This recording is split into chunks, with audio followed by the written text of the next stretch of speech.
Hi everyone, today I just want to talk about how I keep sane in today's world, and I think it's something that seems to get harder every week that passes, and especially with everything going on in the world at the moment. It's just such a so negative everywhere, to be honest. And a few months ago, I just, maybe because it was a new year as well, I just thought I was going to do something about it. And the constant news and social media outrage and pressure and negativity everywhere, and jobs market's terrible, and everything with the cost of living, it's just seems endless. And it's one of these things that I wanted to tackle sooner rather than later, but it wasn't until I quit alcohol in July of 2025 that it's just another thing I've kind of grabbed the bull by the horns and just thought, you know what, let's do it. So here's some of the changes I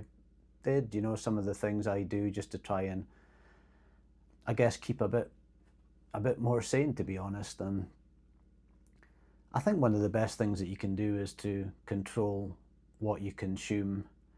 I mean, it's very addictive. I can understand that. And with social media, the just the need to go on, the dopamine rush that you get, and it's just one of these things, and one of these areas where we get mini bursts of dopamine and joy while we're on it. But it's just that can't be good.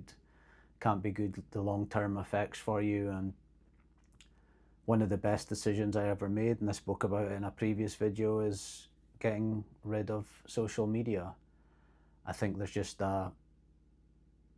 especially these days, it's just a very toxic environment with targeted advertisements, and just generally the way the world is. And I still get sent loads of stuff from from friends all the time. Used to be Twitter, and it's just absolute sewage. And but we have a choice. We can get rid of it. You can do what I did and just send out a message to family and friends saying, I'm on WhatsApp or whatever, and I'm on FaceTime. Here's my email address.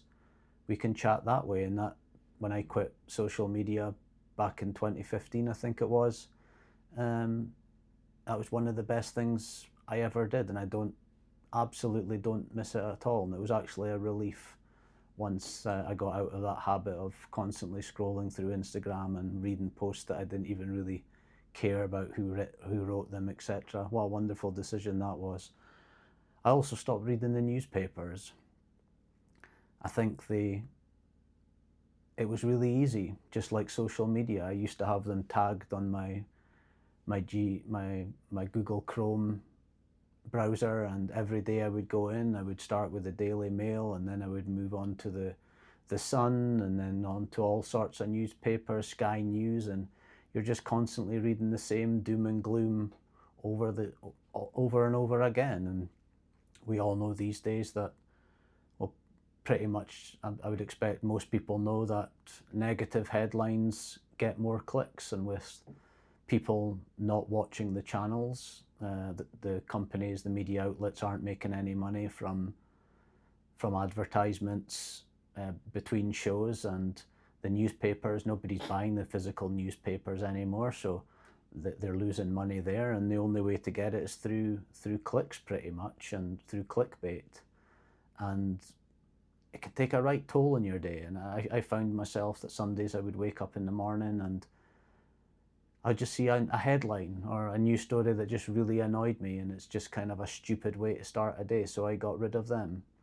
And I think it's just again, one of those things that I don't think you need, and I don't think you'll ever miss, to be honest. And what a brilliant start to the day it is when you're not waking up in the morning and instantly going on Instagram or Facebook or checking the news on your phone, and it putting a real damper on it. And another thing I do is I just try and focus on my real life. I try and focus on routines, especially try and focus on my friends and my family and my work, and just pretty much focus on me. And I don't think that's selfish at all. I think we waste way too much time, like I say, mulling over things that we we can't control. And I remember one of my good friends years back, he just didn't seem to worry about much, and I asked him kind of what's the secret, and he basically just said, I just don't worry about what I can't control. And he said that's the mindset as well. He just focuses on his day-to-day stuff.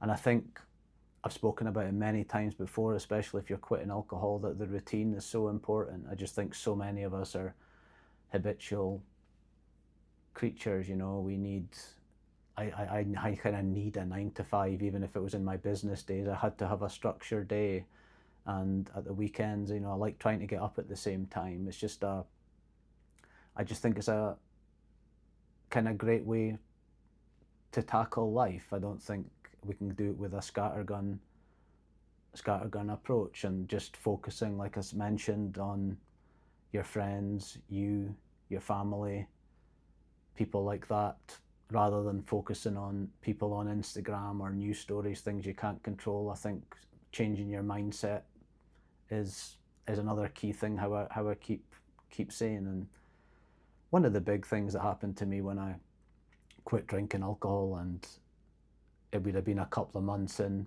for me it took a good couple of months for the mind shift to properly change. I'd been doing the same crap for 17, 18 years, out of the weekends, etc., everything revolving around booze. And after a couple of months, I kind of feel my mindset set, even though the brain fog had left after maybe a couple of weeks, 2 3 weeks. I think after a couple of months I was just a new version of myself. It's quite hard to explain. I'm sure if people who are well on their alcohol-free journey are experiencing that, they'll know exactly what I mean. And just then I really started to learn to appreciate all the small things.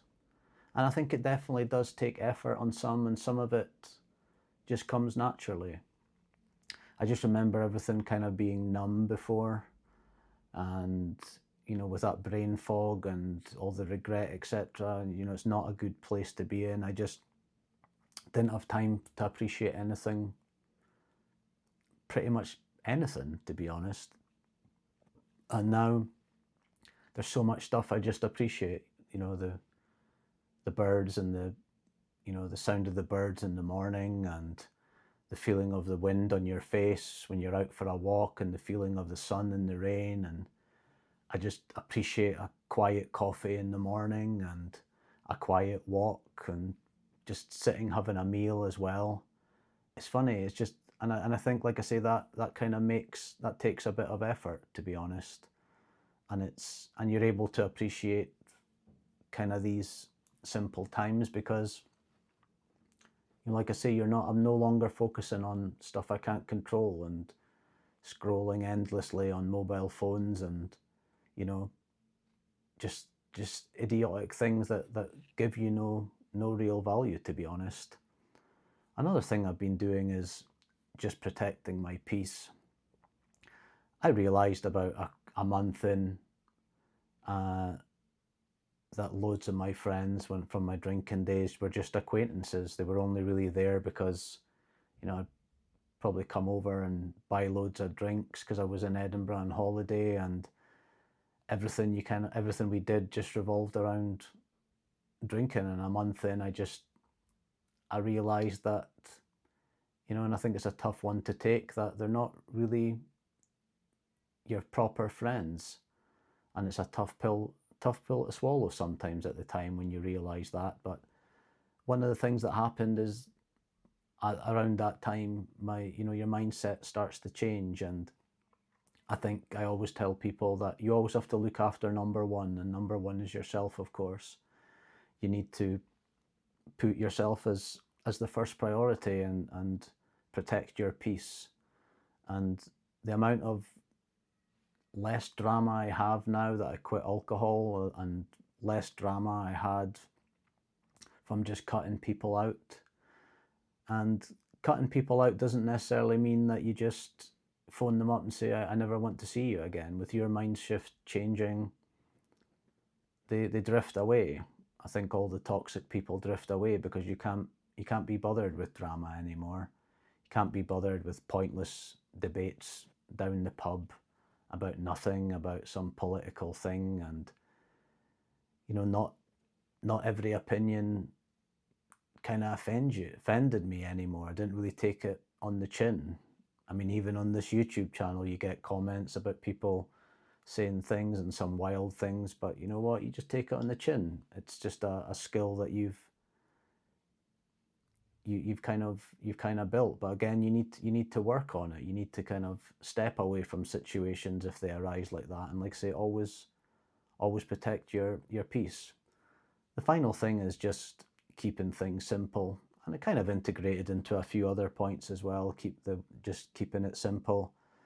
But I just don't try and overcomplicate things anymore. I just don't let myself get into a fuss. I was so bad at that when I was boozing. I think just taking too much on. Maybe it's just a cause of kind of wanting to prove myself that I'm still productive despite the booze, etc. But we all know you're kind of lying to yourself like that. But I just don't sign myself up for stuff anymore. Always make sure I was the first person there, trying to organize stuff, etc. But now I just take a step back, and I think that's fine. If there is a night out, I'll just decide on the day, and I'm happy to tell people that. If there's a party going on, or somebody's house party next Friday, I just won't say yes or no now. I'll just say, you know what, I'll just going to decide on the day, see how I feel, and that's it. And nobody cares. And just by having that simple approach to things, where you're putting yourself first and you're not overcommitting to anything, you're just kind of, let's see how the cards come out sort of attitude, you just end up with so much less drama, so much less stress, and just a complete calmer mind. Well, hopefully you enjoyed those points I just discussed. I just wanted to make a bit of a different video today, just to try and maybe give some people advice on how to kind of lead I guess a bit of a calmer life in this kind of mad world we're in at the moment. And it doesn't need to be difficult. You can keep it simple like I do, and hopefully you'll stay on the right path, and your brain and your whole life will become a lot calmer. Anyway, hopefully you enjoyed this video. Please hype if you can, like and subscribe and all that, and I'll see you in the next one. Take care.